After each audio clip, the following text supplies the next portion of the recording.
You don't spend 35 years chasing murderers around Detroit without learning how to be quiet, how to watch, how to feel the ground shift before it ever moves. That's the thing they never teach you in the academy. The best detectives aren't the ones with the fastest draw or the biggest voice. They're the ones who learn how to disappear in their own homes. Watch their wives walk across the kitchen and catalog everything from the twitch in their eye to the timing of their text replies. I always thought I was one of the lucky ones, retired with a pension, a house that doesn't leak, and a wife who made me coffee every morning without ever being asked. She even called me her oak tree, which sounds nice until you realize oak trees are the first to rot at the core. I used to believe she loved me, or maybe I just needed to believe it. Either way, I didn't see it at first, the little things, like how she'd whisper in the bathroom with the water running, or how her volunteer hours kept stretching longer into the night. But I let it go. You retire, you lose your purpose, you tell yourself she's just restless, just trying to stay busy. Hell, I was too busy rebuilding the porch and keeping the squirrels out of the attic to question it. Then, last Thursday, I found her second phone. Not her regular one, the burner she hid in the hollow space behind my old service revolver in the gun safe. Classic mistake. People think they're being clever, but they always forget who they married. I remember staring at it, thinking it must have been my daughter's or something from a case box I forgot to return. But no, screen lit up, and there it was. Can't wait to see you again, baby. He's clueless. Love you forever, T. I didn't feel anything at first. You'd expect anger, right? But I just sat there, in that stupid faded recliner, listening to the Cardinals game playing low on the radio like it was any other evening. Like I hadn't just swallowed a live grenade. You'd think I'd go storming in, confront her, yell, cry, rage, something. But that's not how we're wired. Not after decades on the job. Instead, I poured myself a bourbon, neat, and opened up her messages. 37 of them, each one like a needle under the nail. My favorite? He still talks to me like I'm the love of his life. It's almost sweet. Like lying to a dog. I laughed at that one. Out loud. It's good, you know? When the pain is sharp enough to be funny. Black humor is the best anesthesia. But here's the kicker, T wasn't just some pool boy or yoga instructor. No, I recognized the writing style. The rhythm. The arrogance. It was Terry LaSalle, a name I hadn't said out loud since 2004. I put that bastard away myself, wrote up the internal report that burned his career to the ground. Kid was undercover, too good at blending in, got too cozy with the people he was supposed to be locking up. Drugs went missing. Witnesses recanted. The whole thing stank, and when it came down to the wire, I didn't blink. I told the truth. And now, 20 years later, here he was, shacking up with my wife, laughing at me from a phone I paid for. That's when I realized something darker was going on. See, Diana isn't the type to risk her comfort for a fling. She's meticulous. She plans. She waits. And when I dug into our finances, when I really looked, I found 3 separate transfers totaling over 90 grand into accounts I never knew existed. Pension money. Mine. Funneled out slowly, quietly, buried under clever labels like home maintenance consulting and caregiving services. That's when the rage finally came, not the kind you scream into a pillow, but the kind that sits cold in your gut and whispers we're not done yet. I knew what I had to do. Not smash things. Not yell. That's amateur hour. No, I went into the basement and pulled out the files. The old ones. The ones I kept for no good reason, photocopies, transcripts, names, numbers. I started drawing lines. And what I found made my hands go still. Terry and Diana didn't just betray me. They'd done this before. To someone else. Someone I knew. A friend of mine, Pete Carlson. Retired same year I did. Hung himself in his garage last spring. Everyone thought it was depression. Grief after losing his wife. But now I see the ledger. Transfers. Same companies. Same ghost accounts. I stared at the photo of Pete's smile and felt something split inside me. Not grief. Not yet. Just something sharp and permanent. Like a switchblade buried between 2 ribs. Because this wasn't a fling. This was a pattern. A long con. Executed with precision. And I was next. They wanted everything, my money, my peace, my life. And maybe, just maybe, my name in a paper under the words apparent suicide. That's when I decided. This wouldn't end with a confrontation. It wouldn't end with a gun or a courtroom or a pitiful divorce. No. This would end with them unraveling, each stitch pulled loose by the very hands they thought were too old to be dangerous. I may be retired. I may be forgotten. But I didn't bury 37 murderers to walk away quietly from this. You want to steal from a man like me? You better make damn sure he's not still watching. Because I am. And I never stop taking notes. It's funny how peace can be the loudest lie you ever live inside. From the outside, Diana and I looked like a couple who'd found their rhythm late in life. She was 12 years younger, full of charm and opinions and little habits I found endearing at first. The way she organized the spice rack alphabetically, her fondness for British murder mysteries, her insistence on baking a pie every Sunday, even if neither of us touched it. We had our routines. Morning coffee, 2 cups, hers with almond milk and that cinnamon stuff I never got used to. We'd sit by the window and watch the squirrels raid the bird feeder, pretending like the world outside didn't miss us. I'd spend my afternoons in the garage fiddling with rusted tools, and she'd volunteer at the local food bank or go to her book club, which I never once saw a book come out of. But I didn't question it, because you don't question stability when you've spent most of your life neck-deep in human wreckage. That's the trap. You mistake silence for trust, convenience for love. I told myself she was doing her thing, and I was doing mine, and wasn't that what marriage was supposed to be at our age? We weren't kids, we weren't needy. We had space. At night we'd watch old movies or sit on the porch with a drink, and she'd rest her hand on mine like everything was exactly where it should be. And it was, except for the nights she came home too quiet, or the way she stopped leaving her phone face up. There were signs, in hindsight. Always are. Like how she'd laugh a little too loud at nothing in particular, or how she started wearing perfume again. The one I told her reminded me of my first wife. Subtle, clever shifts. And I let them slide because I didn't want to become that bitter ex-cop who sees a crime in every smile. But the suspicion was there, buried under layers of routine like rot beneath paint. I remember one evening in February, cold, bitter wind curling under the door, and she comes in late, snow in her hair, cheeks flushed. Says she was at the shelter all day helping with some emergency housing intake. I nodded, kissed her forehead, but something about the way she held her bag made me pause. Like she didn't want to put it down. That was the moment, I think. That tiny flicker. I stood there with my hand still on her shoulder and thought I should ask her to open it. But I didn't. Because trust, once you claim to have it, becomes something you're too ashamed to retract. Instead, I made a joke about how she smelled like church incense and let the moment die. God, I hate how much I let die. I see now how carefully she laid it all out. Little distractions, small kindnesses, acts of affection that were just convincing enough to keep me from looking deeper. She'd text me from the kitchen while I was in the garage. Miss you already, old man. Or leave sticky notes in my lunch, telling me I was the reason she still believed in good men. Lies, but warm ones. Like a blanket full of moths. And I bought every inch of it. Not because I was stupid, but because I wanted to believe there was one damn thing in my life I didn't have to question. That after 3 divorces, 2 internal investigations, and more crime scenes than I could count, maybe I'd finally landed somewhere safe. But safe isn't a place. It's a story you tell yourself to avoid looking at the locks rusting off your doors. Even when she started suggesting we digitize our financials, just in case something happens, I told myself she was being practical. When she convinced me to sign power of attorney during my gallbladder surgery, I joked that she was trying to get rid of me, and she laughed just long enough. Looking back, I can chart the exact arc of her manipulation, like reconstructing a crime scene from the blood spatter on a kitchen tile. I see it now. The trips she took to help her sister, who lives 5 miles away, but somehow required 2-night hotel stays. The Amazon packages I never saw, the credit card she kept in her maiden name for emergencies. She was good, better than I gave her credit for. And I let her be good because I didn't want to be the man who starts digging in the flower bed looking for a landmine.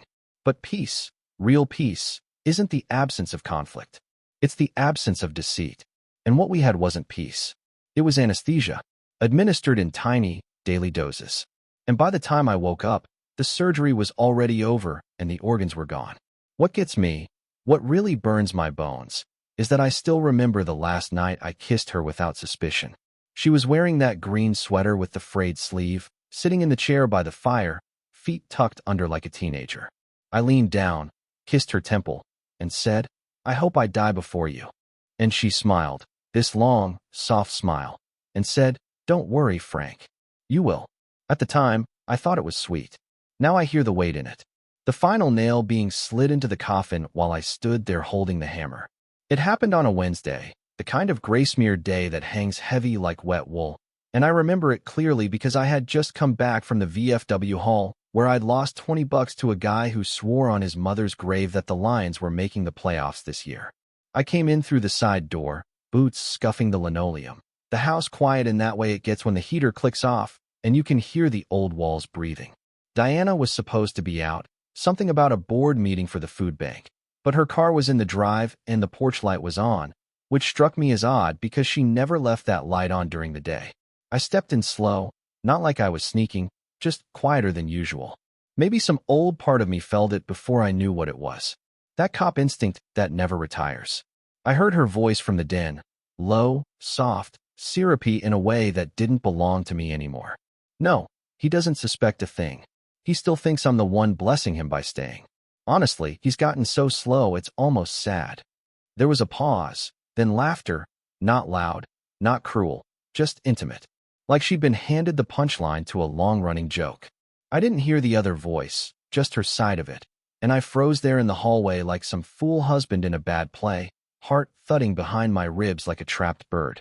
I should have burst in, should have demanded answers, but all I could think about was the way she used to talk to me on the phone when we first dated.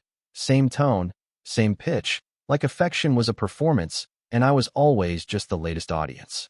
I backed out, slow, made some noise in the kitchen, gave her time to hang up, compose herself. When she walked in, smiling like nothing happened, I asked, "Was the meeting productive?" And she said, "Exhausting, but worth it." I nodded, and in that second I knew. Not everything, not the scope or the shape of it, but the core, the betrayal. It was real. It had flesh and a face and a voice that sounded like mine, only quieter, older, dulled by comfort and misplaced loyalty. I watched her make dinner like always, salmon, roasted carrots, that quinoa crap she pretends to enjoy, and the way she moved, the efficiency, the ease, it all felt like choreography. Practiced. Too smooth. That night we ate in front of the TV, some rerun playing, her legs draped over mine like old times. She even fed me a bite off her fork. I chewed and smiled and tasted metal. That's when the shift began. Not loud, not cinematic, but tectonic. Beneath the surface, I started cataloging things again, like I did in the old days. Noticing, measuring. Her phone never left her side now. She'd smile at text with her eyes, not her mouth. She stopped asking me to walk her to the car, said she needed to feel independent. Once I saw her pull into the driveway, sit in the car for 10 minutes, laughing about something before wiping her eyes and coming in with the face she wore for me. But that day, that call, was the fracture. The moment the fog thinned and I saw the silhouette of the thing hiding behind our marriage. I told myself maybe I'd misheard. Maybe she was talking about someone else. But lies are like mold. Once you know what to look for, you start seeing the spores on every surface. I asked her later who she was talking to that day. She blinked, too slow, said it was her sister, venting about her husband. "You know how it is," she said. "Some men get clingy when they retire." Then she kissed my cheek and walked away humming. And that's when I started remembering all the times I caught her humming when she didn't know I was listening. It was always the same tune, soft, nostalgic, private. Something I never heard her sing when she was with me. That song wasn't ours. It was theirs. I didn't confront her that night, or the night after. Instead, I began the quiet war. Locked my emotions behind my badge, the way I used to do when I had to knock on doors and tell mothers their sons wouldn't be coming home. I became patient, watchful, careful with my words. I went from husband to investigator in a blink. Because the moment you see your life from the outside, it's already over. And I knew, without the full picture, without names or passwords or tangible evidence, that this wasn't a phase or a misunderstanding. This was betrayal built over time, methodical, disguised as devotion. And all I needed now was proof. Not for the sake of clarity, but for precision. Because when I came for them, I wouldn't come angry. I'd come exact. It started the way all real investigations do, not with fireworks or fist-clenching declarations, but with a quiet commitment to know. I didn't need to catch her in the act. I needed to understand the full shape of the betrayal before I made a single move. So I shifted. My demeanor, my energy, my eyes. I became soft where I used to be firm, agreeable where I'd once resist. She mentioned a new event at the shelter on Saturday, some brunch fundraiser, and I encouraged it, even offered to drop her off, knowing full well she preferred to clear her head with a drive alone. I let her keep her rhythms while I changed mine. The first real step came in the form of an old favor. See, when you spend decades navigating the rot behind a badge, you don't retire poor, you retire with leverage. I called Vince Mallory, not a blood relative, just a fellow retiree who owed me for covering his ass back in '98 when he misfiled evidence in a gang shooting. Vince worked at a security firm now small, unlicensed, off the grid. He owed me, and he knew it. I need a tracker, I said. Small, undetectable. Something you'd slap on a cheating spouse's car if you weren't a coward. He didn't ask questions. Just said he'd drop it in my mailbox that night. And he did, size of a nickel, magnetic, with a burner app that let me ping her car from my phone. I slapped it on her rear axle the next morning under the guise of fixing a tire vibration she'd complained about for weeks. She kissed my cheek before heading off to her volunteer shift, and I smiled like the grateful old fool she needed me to be. Then I watched her drive away and opened the app. By noon, she was nowhere near the shelter. Not even close. She was parked at a hotel in Southfield, low profile, no-name place with tinted glass and a reputation for discretion. I didn't follow her in. I'm not the kind of man who needs to see the sweat to believe in the fire. I just waited. Logged the time. 2.5 hours later, she left. That night, I asked how the fundraiser went. She gushed about the keynote speaker, a former addict who turned his life around. Said it made her cry. I almost laughed. She'd always had a flair for storytelling. Turns out, it just never included me. From there, I built a log. Times. Locations. Dates. I watched her lies evolve like a shifting accent, slippery, adaptive, confident. I didn't confront her because I wasn't building a case for court. I was architecting a reckoning. I started checking our joint accounts, not for big withdrawals, but for the small ones. Patterned ones. I found recurring charges to shell companies I didn't recognize, maintenance firms, consulting agencies, travel insurance. All small enough to slip by the average man. But I was never average. I called in another favor Cynthia Ruiz, former fraud analyst turned PI, someone I once saved from a bad case that nearly ended her career. She owed me quiet work and no questions. Within 3 days, she traced 3 of the companies back to the same address, a mailbox suite registered to a holding company Terry LaSalle once listed as an emergency contact in a personnel file I hadn't thought about since flip phones were high-tech. It was them, not just lovers, partners, and worse, experienced ones.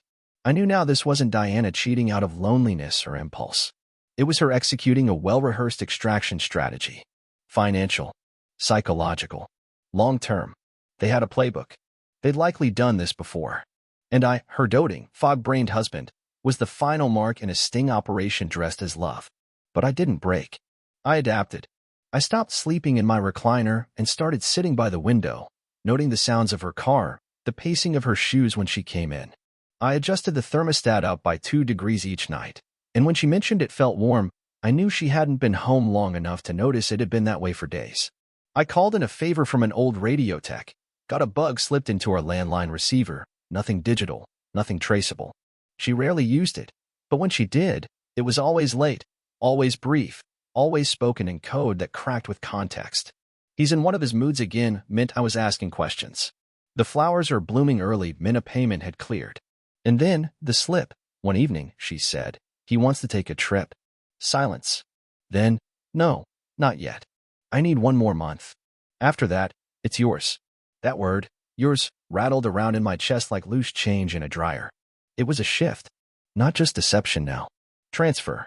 Ownership. Me, folded into a transaction between 2 vultures. But even then, I didn't react. I simply smiled more. Watch more. Let her believe the illusion still held. Because when the trap was ready, it wouldn't snap with noise. It would close with silence so complete it would feel like the end of gravity. The proof didn't come in some dramatic envelope or grainy photo. It came in the form of a single email she forgot to delete. That's the thing about people who think they're smarter than you. They get lazy. Overconfident. She must have thought I'd never bother checking the iPad in the kitchen drawer, the one she used for recipe videos and online grocery orders. But I knew her password, the same one she's used since 2010, the name of her dead cat and our wedding anniversary. It was late, near midnight, house quiet except for the hum of the fridge and the creak of winter in the beams. She was upstairs in the shower, and I had the iPad in my lap, scrolling through her inbox with hands steady enough to perform surgery. There it was, subject line, Phase 3. Sent from an address I recognized instantly. Terry. D. Confirmation came through. His pension is cleared for transfer in 30 days. After that, we go dark. You'll fly out 2 days later. I booked the room in Lisbon. Same alias. If he resists, use the pills. He'll think it's his blood pressure. The air didn't leave the room, it curdled. I sat there staring at that screen, the cursor blinking like a heartbeat, and I didn't feel anger. I felt subtraction, like something had been peeled off my life in one clean, surgical slice. There were attachments. I opened them. Copies of forged financial documents with my signature expertly done, but not mine. A one-way ticket booked in her maiden name. A fake medical letter clearing her to access my accounts if I were mentally compromised. She was building a paper trail to make me look like a confused old man. Setting up the scaffolding of a clean disappearance, mine. That's when I knew it wasn't just betrayal. It was premeditation. And still, I didn't move. I heard the shower shut off, the soft padding of her feet upstairs, and I placed the iPad back in the drawer with the care of a museum archivist. Then I poured myself a whiskey, 2 fingers, no ice, and sat at the kitchen table like nothing had changed, even though everything had. She came down in her robe, kissed the top of my head, and said, "Can't sleep again?" I smiled and said, "Just restless." And in that moment, as she stood there drying her hair and humming that same old song she always reserved for him, I felt something final crack inside me, not rage, not pain, just the end of belief. The last illusion turned ash. I saw her then as she truly was, not the woman I married, not the companion of my old age, but a calculated opportunist who'd spent years rehearsing warmth, memorizing the choreography of affection, all while carving out my exit plan like it was some casual Tuesday task. And I knew, absolutely knew, that if I let things play out, I'd end up dead. Quietly. Convincingly. Maybe in bed, pills slipped into my drink, or on a walk, blood pressure blamed for a fall. I'd be mourned just long enough to clear the accounts. There'd be no outrage, no flags lowered. Just a condolence card, a cremation, and her boarding a flight with a forged smile and clean hands. So I didn't sleep that night. I sat at the window until dawn, cup of coffee in hand, watching the streetlights blink out one by one like witnesses deciding they'd seen enough. The thing they don't tell you about heartbreak at this age is how quiet it is. No screaming, no sobbing, just a tightening of the chest, a slow recalibration of reality. You realize that everything you built, every joke shared, every secret kept, every hand held in the middle of a cold night, was inventory to someone else. And when they were done, they didn't leave. They stayed. They kept eating your food, using your name, asking how your day was, all while chiseling your name onto a headstone only they planned to visit. And yet, I didn't touch her. Didn't scream. Didn't accuse. Because now I had her in the exact place I needed her to be, unaware that I knew, still confident in the role she was playing. That kind of arrogance is a gift. A self-made blindfold. And I would use it. Not with violence. Not with a bang. But with the same patience she had used against me. I would unravel her world stitch by stitch, and she wouldn't feel the unraveling until it was too late to sew it back together. She kissed me again that morning, told me she'd be out all day. More volunteer work, she said. I smiled and handed her the travel mug I always filled for her, black coffee, splash of almond milk. She thanked me. Said, "You're too good to me." And I said, "I know." She came to me 2 days later with tears already primed in her eyes, mascara just smudged enough to look accidental, wearing that cardigan I once told her made her look like something out of a Norman Rockwell painting, wholesome, fragile, safe. She sat beside me on the couch, curled her legs beneath her like a girl half her age, and said, "Frank, I feel like we're drifting." The words hung there like smoke from a cheap cigar. I didn't move. Just stared ahead at the muted news broadcast flickering on the screen, some senator's scandal buzzing in the background like static. She placed a hand on my knee, cool, tentative, practiced. "I don't know," she said, voice cracking just enough. "Maybe I've failed you somehow. Maybe I haven't been the wife you deserve." I turned to her then, gave her the kind of slow, weighted look I used to give suspects right before they confessed. Not aggressive, not emotional, just empty space daring them to fill it with lies. She took the bait. I've been under so much stress. The volunteer work, my sister's issues, my hormones are a mess. I haven't felt like myself lately. And I think maybe you felt it too. This wall between us. She sniffed, dabbed her cheek with a tissue that came out of nowhere. I hate it, Frank. I hate feeling like you're not really here with me anymore. Then came the closer. She slid closer, pressed her body against mine, let her hand graze the back of my neck the way she used to in the early days when things were real, or at least when I thought they were. But we can fix this, she whispered. Can't we? You and me? Maybe we should take a trip. Just disappear somewhere. Forget all the noise. I felt her lips brush my ear and nearly laughed. Not because it was funny, but because it was so perfectly executed. If I didn't already know the truth, I might have believed her. Might have let that warmth, that familiar scent, pull me back into the lie. But I knew better now.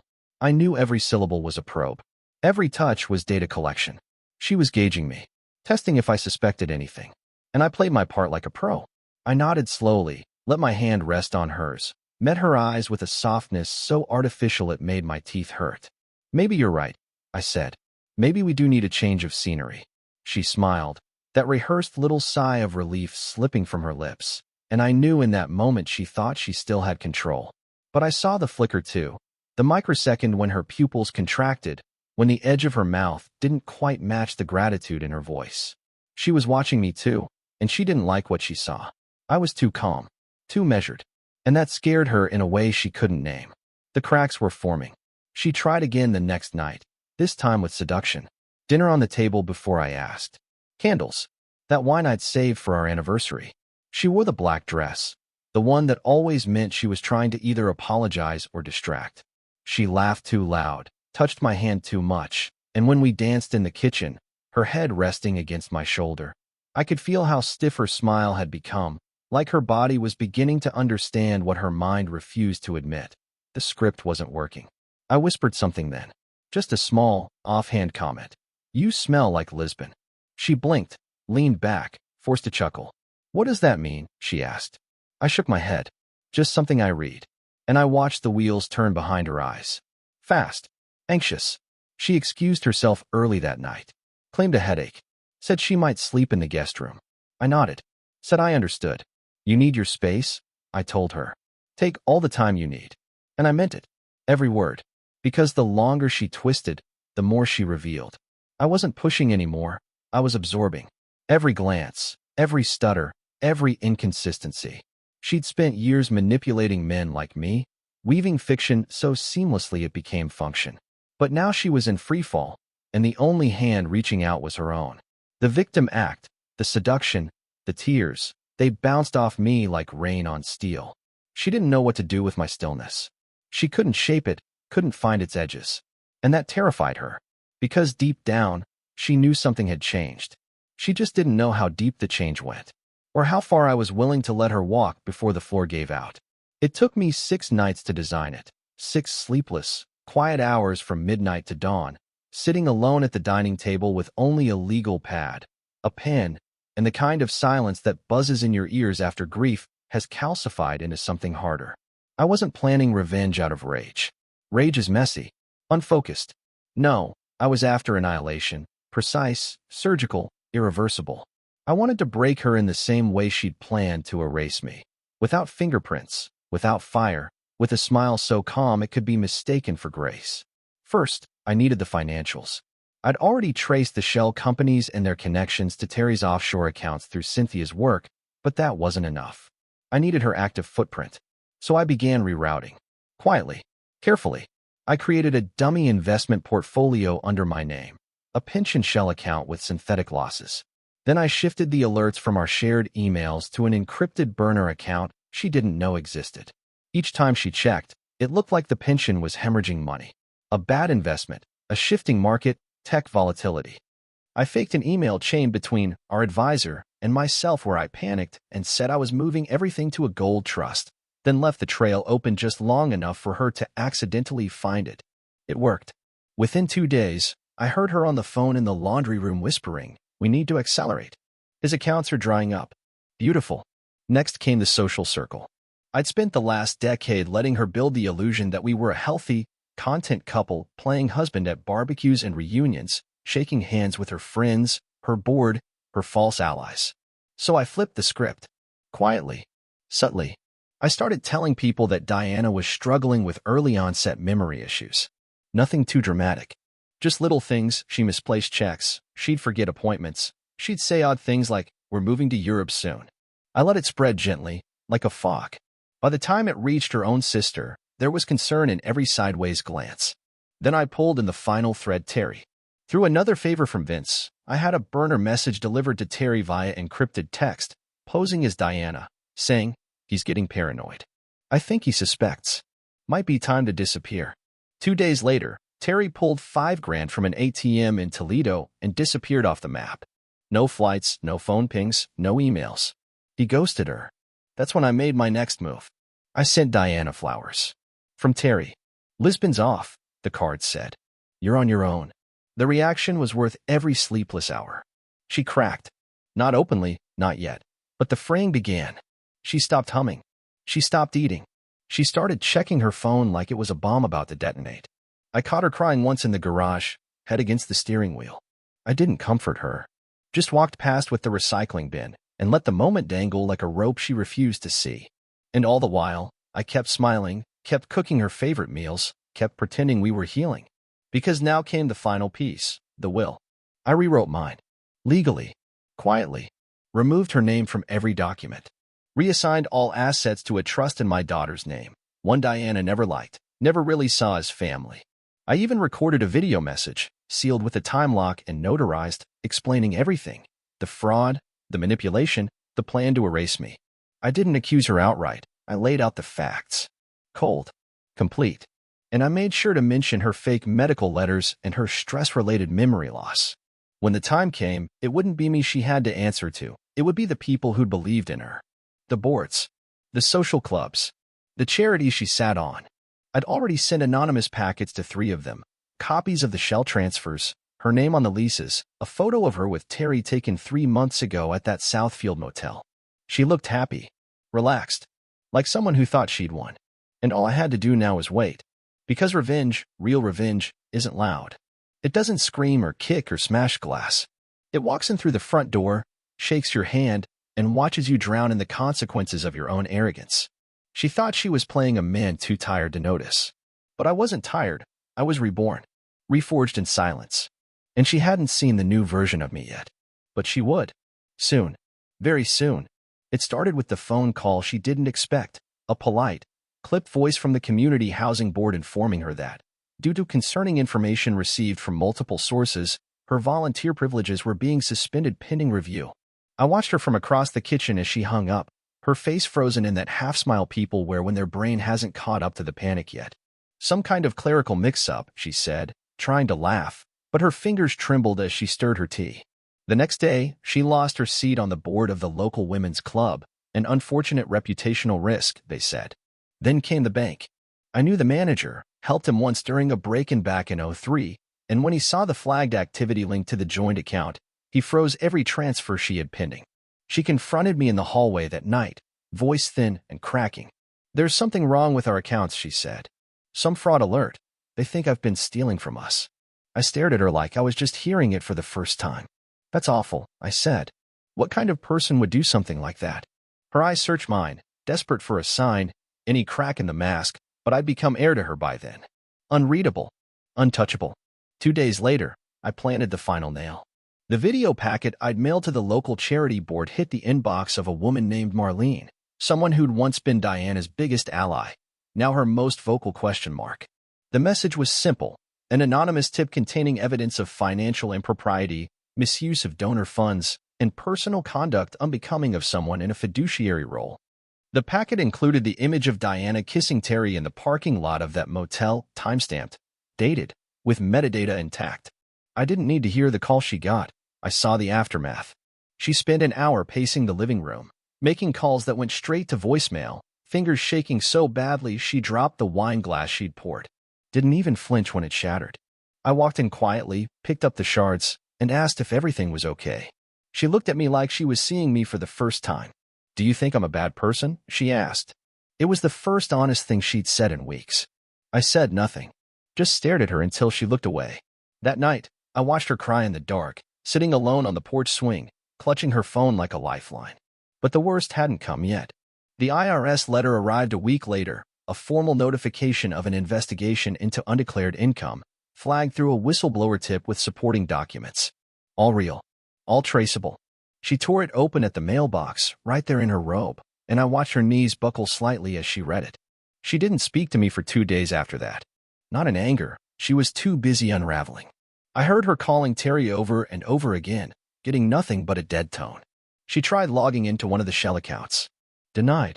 Password changed. Security question answered with a wrong name, my name. And that's when the real descent began. Her isolation. Her paranoia. She stopped showering. Stopped pretending. I'd find her in the same clothes from the night before, pacing the hallway, whispering to herself. I left brochures on the counter, understanding cognitive decline, when memory fails, early signs of dementia, just enough to reinforce the story already leaking into the community. And when she finally asked, Frank, do you think something's wrong with my brain? I looked at her for a long moment and said, maybe you should get it checked. You haven't been yourself lately. She cried that night. Not for me. Not even for herself. For the life she thought she'd built on top of my bones, watching it crumble grain by grain, too slow to run from and too fast to stop. Every phone call that didn't get returned. Every frozen account. Every question she couldn't answer. It was all coming for her now, not in flames, but in frost, creeping, quiet, irreversible. And I watched it happen from the same chair I used to nap in, the one by the window where she used to bring me coffee. I never raised my voice. Never touched her in anger. I didn't have to. She was already drowning, and I was the still water pulling her down. She was sitting at the kitchen table, hands wrapped around a mug she hadn't touched, eyes hollow, skin pale in that way people get when they've cried so much their blood forgets how to color them. The room was dead quiet, except for the faint hum of the fridge and the wind brushing against the old window panes. I stood across from her, steady, still, and let the silence stretch until it felt like a rope around her throat. Then I spoke. You know what the saddest part is, Diana? It's not that you lied. It's not even that you planned to erase me like some footnote in your life story. It's that you thought I wouldn't notice. That I'd just drift off one day, harmless, stupid, conveniently out of the way. You fed me smiles like tranquilizers, like if you said, I love you, softly enough, I wouldn't hear the sound of the shovel digging behind my back. Her eyes twitched, just once, and I saw the flicker of recognition. This wasn't a slip. This wasn't about guilt. It was about the fear that comes when a puppet realizes the strings are wrapped around its own throat. I found the email, Diana. The one with the ticket. The plan. The drugs. If he resists, use the pills. You were going to kill me quietly, weren't you? Put me in the ground with a trembling hand and a tragic widow's story. She opened her mouth, but I raised a finger and her voice died in her throat. Don't insult me with another lie. You're not good enough to lie to me anymore. I walked to the table, set down a manila envelope. She didn't reach for it. That's everything. The bank transfers. The fake companies. The messages to Terry. The fake letters to access my pension. I made copies. Sent them to everyone who ever believed you were worth a damn. You're radioactive now. Socially. Financially. Legally. Your name's a scar and your reputation's ash. I leaned in, slow, deliberate, and looked her in the eyes for the first time in weeks. He left you, didn't he? Terry. Slipped out the back with your money and your future. That's the thing about predators, they don't share meals. She was shaking now, but I wasn't done. I want you to understand something. I never raised my voice. Never touched you in anger. I didn't ruin your life out of revenge. I revealed it. You ruined it the day you decided I was disposable. And now you get to live in the mess you made, with your name, your face, and your silence. She tried again, desperate now, voice cracking like a broken radio. Frank, please, I didn't mean to, I laughed, once, sharp. Didn't mean to? You scheduled my death between charity luncheons and hotel check-ins. You rehearsed tears in front of mirrors, made me soup while planning my funeral. You meant every second of it. I took a step back, let the weight of it settle on her chest. You remember the day I told you I hoped I died before you? You smiled. Said, don't worry, Frank. You will. You weren't being poetic. You were being honest. And now you get to live longer, just like you wanted. But you'll live without a future, without a penny of mine, and without anyone who'll believe a word you say. She looked down then, like maybe the floor could open up and spare her. I turned toward the door. I've arranged for you to stay with your sister. 1 suitcase. 1 month's groceries. After that, you're on your own. I paused. Oh, and I changed the locks. She flinched. I opened the door, cool morning air rushing in, light cutting across the floor like a blade. Goodbye, Diana. I hope Lisbon was worth it. Then I walked out and didn't look back. She's gone now. Left 2 weeks ago with one suitcase and a garbage bag of clothes she once wouldn't wear to take out the trash. No car, no cash, no exit strategy. Just the truth, for the first time in years, she has to live inside it. I haven't heard from her, and I won't. Word travels fast in this town, especially when it smells like scandal. Her name's been stripped from every committee, every board, every calendar invite she used to beam over. No one answers her calls. No one wants to be seen with her. People like her don't survive in exile, they rot in it. She wanted to vanish me quietly. Instead, she vanished herself. And me? I'm still here. Still in this house. The same coffee mug, the same chair by the window. But I'm not the same man who sat in that chair pretending he didn't see the knife glinting behind her smile. That man is gone. He died sometime between the forged signatures and the whispered phone calls. What's left is simpler, leaner, not angry, just aware. I go to bed without checking the locks now, not because I feel safe, but because there's no one left to betray me under this roof. I still feed the birds. I still fix the porch rail that never stays nailed. But it's quieter now, and not in the peaceful way. It's the kind of quiet you hear after a fire, the absence of crackle, the smell of carbon, the smoke clinging to walls like a memory you haven't figured out how to clean. I don't miss her. I miss the illusion of her. The version I thought I had. But that's grief talking, not regret. And grief is a fair price for clarity. I see it now, all of it. The layers, the manipulation, the long con masked as long-term love. She didn't steal my heart. She leased it, vandalized the place, and skipped out on the final payment. But I repossessed everything she touched. Not for spite. For equilibrium. Because sometimes balance comes dressed in cold decisions and unspoken truths. People ask me how I'm doing, old friends, neighbors, the usual suspects. I say I'm retired, just like always. And I am. But not from life. Just from pretending. There's power in that, you know. In dropping the act. In walking through your own house without wondering what version of yourself you're supposed to be today. She called me her oak tree once. Said I was steady, reliable, unshakable. What she didn't understand is that oak trees only fall when the rot is too far in. And I cut the rot out. Every last inch of it. Do I feel better? No. But I feel clear. And that's enough. So here's what I'll leave you with. Since you've followed me this far, love doesn't always end with a slammed door or a courtroom. Sometimes it ends with a man sitting alone at a kitchen table, sipping cold coffee while the woman who planned his death unravels in a guest room miles away, whispering apologies to ghosts. There's no poetry in it. No redemptive arc. Just the sound of her absence finally matching the weight of her lies. She broke something in me. But in doing so, she built something else.